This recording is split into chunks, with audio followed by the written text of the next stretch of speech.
सभी महापुरुषों को अभिवादन करते हुए धम्म वर्ग को आज प्रारंभ होने जा रहा है। आज का विषय है बाबा साहब की संकुचित नैतिकता के संबंध में विचार। बाबा साहब ने जो हमें धम्म दिया है वह धम्म में जो जिसको हार्ट कहते हैं, मुख्य बाबा साहब ने जो धम्म दिया उसमें मुख्य जो है वो नैतिकता का सिद्धांत मुख्य है। वो नैतिकता का सिद्धांत अगर समाज को समझ में आएगा तो समाज निश्चित तौर पे प्रगति करेगा, आगे बढ़ेगा। लेकिन नैतिकता के बारे में आज समाज में उतना कोई भिक्षु संघ, भिक्षु वर्ग नैतिकता के बारे में ज़्यादा बात करते हुए हमें दिखाई नहीं देता है। इससे समाज का बहुत बड़ा नुकसान हो रहा है। अभी समाज के सामने जो परिस्थितियां बन रही है ये बहुत ही चिंताजनक परिस्थिति निर्माण होती जा रही है समाज के सामने, क्योंकि भारत में प्रामुख्य से दो वर्ग हैं।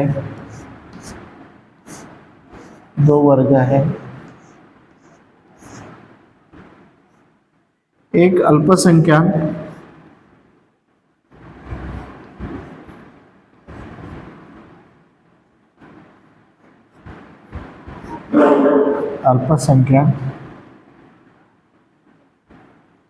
दूसरा है बहुसंख्यक।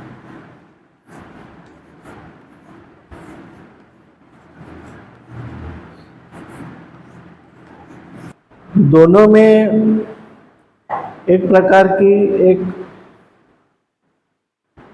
आपस में जो एक शरीयत लगी है, एक दोनों में वैचारिक वर्ग है। अनेक प्रकार के वैचारिक वर्ग है, अनेक प्रकार के विचार हैं।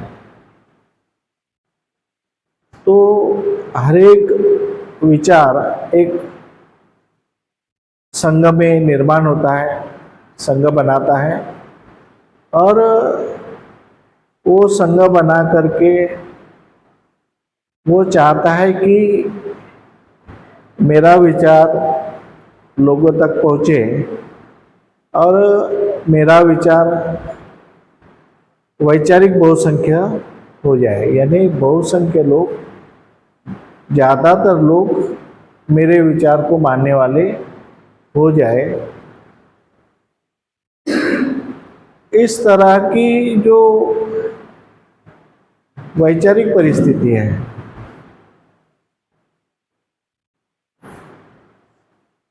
जो इतिहास में हम जानते हैं, इतिहास हमें साक्ष्य है कि जो बहुसंख्यक लोग हैं उन्होंने हमेशा अल्पसंख्यक लोगों के ऊपर वर्चस्व स्थापित किया, उनको हमेशा गुलाम बनाने की कोशिश की। वैचारिक वर्ग मैं बोल रहा हूँ, उसको समझो कि मैं कोई वर्ण व्यवस्था की बात नहीं कर रहा हूँ।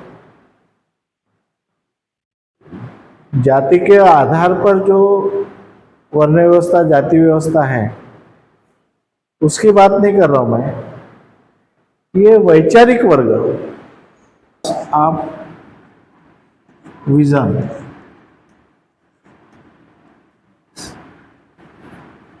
क्लास ऑफ विजन, जिनका समविचारी या विजन, ऐसे वैचारिक वर्ग, इसमें हमें समझने की आवश्यकता है कि आपका विचार कितना भी अच्छा हो, अगर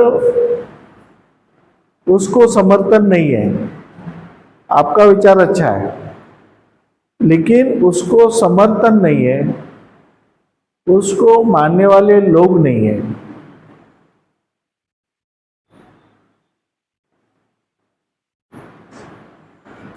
समझ रहे हैं ना? आपका विचार अच्छा है लेकिन उस विचार को मानने वाले लोग नहीं है, तो विचार कहाँ जाएगा? वो आपका विचार कहाँ जाएगा? अल्पसंख्यक में आ जाएगा। आपका विचार अच्छा है या बुरा है ये नहीं है, आपके विचारों का समर्थन करने वाले लोग अगर कम है तो अल्पसंख्यक में जाएगा विचार, और जिनके विचारों का समर्थन करने वाले लोग ज्यादा है तो वो बहुसंख्यक में जाएगा, क्योंकि उस विचार को बहुसंख्यक लोगों ने पसंद किया, इसलिए बहुसंख्यक हो गया। बहुसंख्यक लोगों ने समर्थन दिया, और जिसका विचार को समर्थन नहीं है तो अल्पसंख्यक में गया। तो ये जो वैचारिक क्रांति है, ये सबसे बड़ी क्रांति जो है वो वैचारिक क्रांति है। वैचारिक क्रांति ये सबसे बड़ी क्रांति है, वैचारिक क्रांति।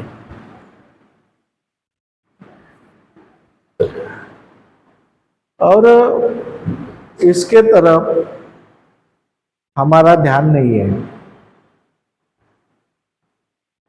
वैचारिक क्रांति के तरफ हमारा ध्यान नहीं है, लेकिन सबसे बड़ी क्रांति है वैचारिक क्रांति। राजा जो है शासन क्यों करता है, उसको शासन क्यों चाहिए? क्योंकि उसको अपने वैचारिक क्रांति में उसको सबको गुलाम बनाना है, दबाना है। वैचारिक क्रांति, वैचारिक वर्चस्व, बहुसंख्यक लोग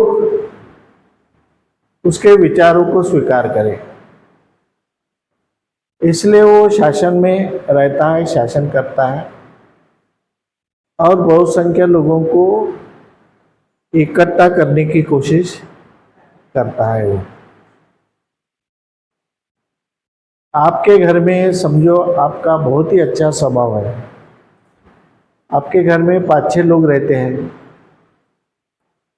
और आपका स्वभाव सबसे अच्छा है, लेकिन आपके विचारों का समर्थन घर में कोई नहीं दे रहा। जो आपके घर में 5-6 लोग हैं वो अलग तरीके से हैं, और आपका विचार अच्छा है लेकिन आप अकेले हैं, तो आप आगे नहीं बढ़ पाएंगे, आगे बढ़ नहीं पाएंगे। तो आपको क्या करना है? अपने विचारों का समर्थन करने वाले लोग तैयार करना है। ये बड़ी बात है, समझने की बात है। आपल्याला काय करायचं आहे?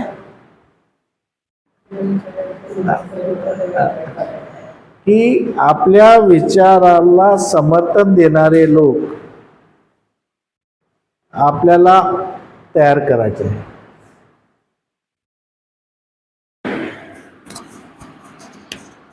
अभी जो विजयादशमी के दिन, दशहरे के दिन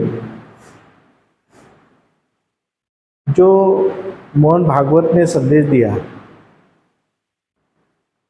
पेपर में आया था तरुण भारत में, उसने संदेश दिया कुटुंब जोड़ो, परिवार जोड़ो.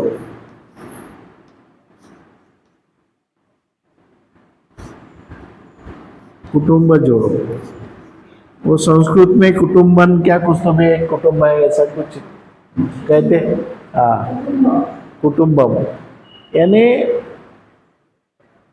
कुटुंब तैयार करो, कुटुंब जोड़ो. ये किसकी विचारधारा? ओरिजिनल बुद्ध की विचारधारा है. लेकिन उन्होंने अपने सिद्धांत में वो विचारधारा जोड़ा. अपने सिद्धांत में उन्होंने लोगों को यह बताया कि परिवार के परिवार जोड़ो. तो आज वो लोग परिवार जोड़ने में लगे हैं. गांव-गांव जाते हैं, हर गांव में जाते हैं, समाज में जाते हैं और हर परिवार में जाते हैं. आज ये परिवार में गए, दूसरे बार दूसरे परिवार में गए. जो उनसे दूर है, जो जुड़े नहीं है, जो उनसे जुड़े नहीं है, जो उनसे अलग है, वहां पे जाकर वो उनको जोड़ने की कोशिश करते हैं. सही बात है. उनके मन में भला है, भेदभाव है, लेकिन जोड़ना है सबको. वो भंगी के घर में जाएंगे, अपने आदमी नहीं जाएंगे. लगे तो अपना आदमी घर छोड़ के जाता ही नहीं किसी के. आदमी अपने घर छोड़ के, अपन तो साधारण है, लेकिन कम से कम जो अपने लीडर है, अपने नेता है, वो तो भी जाते क्या किसी के घर में? अपन तो नहीं जाते होंगे, अपन साधारण लोग हैं. लेकिन जो अपने आम्बेडकरी विचारों का नेतृत्व कर रहे हैं, बुद्ध धर्म का प्रचार प्रसार कर रहे हैं, वो तो भी किसी के घर में जा रहे क्या? नहीं जा रहे. जाएंगे बड़ी सभा में, चांस देखेंगे, बहुत बड़ी सभा है, उसमें बोलने का मौका मिलता क्या? वहां जाके भाषण करेंगे. जहाँ पे मौका मिलता वहां जाके भाषण करेंगे. लेकिन घर घर जाके एक एक परिवार को जोड़ने का काम हो रहा क्या? कितनी बड़ी कमजोरी है. इसको समझने की कोशिश है. ये मुख्य है. ये बड़ी चीज है कि हमें जोड़ना सिखा नहीं, तोड़ना सिखा, जोड़ना सिखा नहीं. हमें वो कला कौशल्य होना चाहिए कि हम लोगों को जोड़े. तो वो आर्ट हमारे में, वो प्रशिक्षण होना चाहिए, वो ट्रेनिंग होना चाहिए कि हम कैसे लोगों से जोड़ें. इसके लिए बुद्ध ने क्या किया? अष्टांगिक मार्ग दिया. जोड़ने के लिए बुद्ध धर्म में अष्टांगिक मार्ग दिया. बहुत बड़ी क्रांति है. अष्टांगिक मार्ग यानी बुद्ध धर्म की सबसे ज्यादा क्रांति है, सबसे बड़ी क्रांति है. अष्टांगिक मार्ग का अगर हम पालन करते हैं तो निश्चित रूप से हम अपने परिवार को जोड़ते, अपने समाज को जोड़ते और हमारे घर में शांतता आती, हमारे घर में सुख समाधान आता। लेकिन जो मेन फाउंडेशन है, मेन फाउंडेशन जो मुख्य विचारधारा है, उस विचारधारा से हम बहुत दूर दूर जा रहे हैं। वो लोग अपनी विचारधारा से नजदीक आ रहे हैं, अपनी विचारधारा वो स्वीकार कर रहे हैं, और हम अपनी जो मूल विचारधारा है उस विचारधारा से दूर जा रहे हैं। समझो, बहुत बड़ी बात है। अभी अशोक विजयादशमी के दिन, जैसे वो दसरा कहते हैं, दसरे में आपने देखा होगा नागपुर में पूरा घूम के उधर किसके फोटो थे? दशहरे के दिन किसके बैनर लगे थे, किसके फोटो थे बैनर पे? राम के थे, श्री कृष्ण थे, शंकर जी थे, मोदी के थे, मोहन भागवत के थे, किसी के नहीं थे। गोलवरकर और हेगड़ेवार दोनों को ही फोटो थे, गोलवरकर और हेगड़ेवार, पूरे नागपुर में है। तो उनका जो मुख्य है, ये दोनों को क्यों मानते हैं? हर एक आदमी राम को नहीं मानता, श्री कृष्ण को नहीं मानता, किसी को नहीं मानता। उनका एक ही है कि वो हेगड़ेवार और गोलवरकर जी की विचारधारा मानते, बाकी किसी की विचारधारा नहीं मानते। वो किसके लिए दिए उन्होंने? बाकी लोगों के लिए, जो बाकी ओबीसी है, एसी है, एसटी है। तुम पूजा अर्चा करते रहो, तुम कर्मकांड करते रहो, तुम ईश्वर के लिए झगड़ते रहो, दौड़ते रहो, तुम आपस में लड़ते रहो। लेकिन वो किसकी धारा, विचारधारा मेन मानते हैं? कि गोलवरकर और हेगड़ेवार की। हमको क्या करना है? हमको बुद्ध और बाबा साहब अम्बेडकर की विचारधारा जोड़ना है, और वो दोनों ही आदमी को मान करके हमको काम करना है। उन्होंने इसका फोटो लगा सकते थे, मुख्यमंत्री का फोटो लगा सकते थे, मोदी का फोटो लगा सकते थे बैनर पे, लेकिन किसी का नहीं लगाया उन्होंने। मैंने देखा नागपुर में ना मोदी का फोटो था, ना मुख्यमंत्री का था, फडणवीस का, सिर्फ दोनों का था। तो हमें भी वो जिसको जोड़ने की बात है, हम अगर दो ही महापुरुषों को, बाबा साहब अम्बेडकर को और बुद्ध को, अगर इनको उनकी विचारधारा देख करके हम काम करते तो हम आगे बढ़ते। लेकिन हम अभी क्या कर रहे हैं? अभी हम भिक्षुओं के विचारधारा को मान रहे हैं। भिक्षु ने बोला कि गाड़ी भर के आ जाओ, चलो गए। दूसरे भिक्षु ने बोला तुम इधर आओ, चले गए। घर में आया भिक्षु, उसने बताया कि वैसा पूजा करना पड़ता है, ये गाथा के बगैर पूजा नहीं होती, इसके बगैर काम नहीं होगा, ये ऐसी पूजा करना पड़ता। किए हमको कहाँ लेके जा रहे हैं? पूजा अर्चा में, कर्मकांडों में लेके जा रहे हैं, जिसका विरोध, कर्मकांड और पूजा अर्चा का विरोध बुद्ध ने किया था, बाबा साहब अम्बेडकर ने किया था, दोनों ने भी किया था। हमें इंसान से काम है, पूजा अर्चा से काम नहीं है, गाथा से काम नहीं है। गाथा बोलने से हमारी तरक्की नहीं होने वाली है, पूजा करने से हमारी तरक्की नहीं होने वाली है, परित्राण करने से हमारे घर में शांतता निर्माण नहीं होने वाली है। ये ख्याल में रखो। तुम अगर घर को जोड़ के रखो, पति पत्नी को जोड़ के रखो, बच्चों को जोड़ के रखो, बहू को जोड़ के रखो, पड़ोसी को जोड़ के रखो, सबसे पहले पड़ोसी को जोड़ के रखो।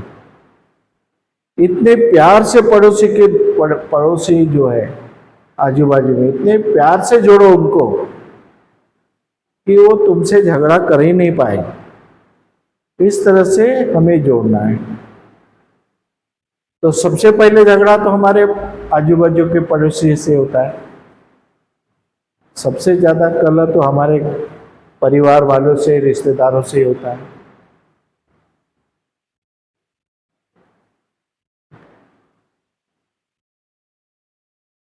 तो हमें ये बातों को ख्याल में रखना है। सबसे बड़ी क्रांति वैचारिक क्रांति, और वैचारिक क्रांति करने के लिए जो अष्टांगिक मार्ग दिया है, उस मार्ग में 8 मार्ग दिए। अष्टांगिक मार्ग में 8 मार्ग बताए उन्होंने कि वाचा कैसे होना चाहिए, कर्म कैसे होना चाहिए, अपनी विजन दृष्टिकोण कैसे होना चाहिए, अपने वैचारिक लेवल कैसे होना चाहिए, विचारों को शुद्ध कैसे किया जाए, कंसंट्रेशन कैसा होना चाहिए, समाधि कैसे होना चाहिए। इतना अच्छा अष्टांगिक मार्ग दिया है। वो मार्ग से हम अगर चलेंगे तो हमारा फायदा होगा। लेकिन अभी जो चल रहा है पूजा, परित्राण और महापरित्राण पाठ, अभी तो महाशब्द लगा, सिर्फ परित्राण पाठ नहीं, महापरित्राण पाठ रात भर। अब लोगों को लगा कि रात भर परित्राण पाठ के तो हमारे जीवन की समस्या दूर हो जाएंगी, दुख हो जाएंगे, दूर हो जाएंगे।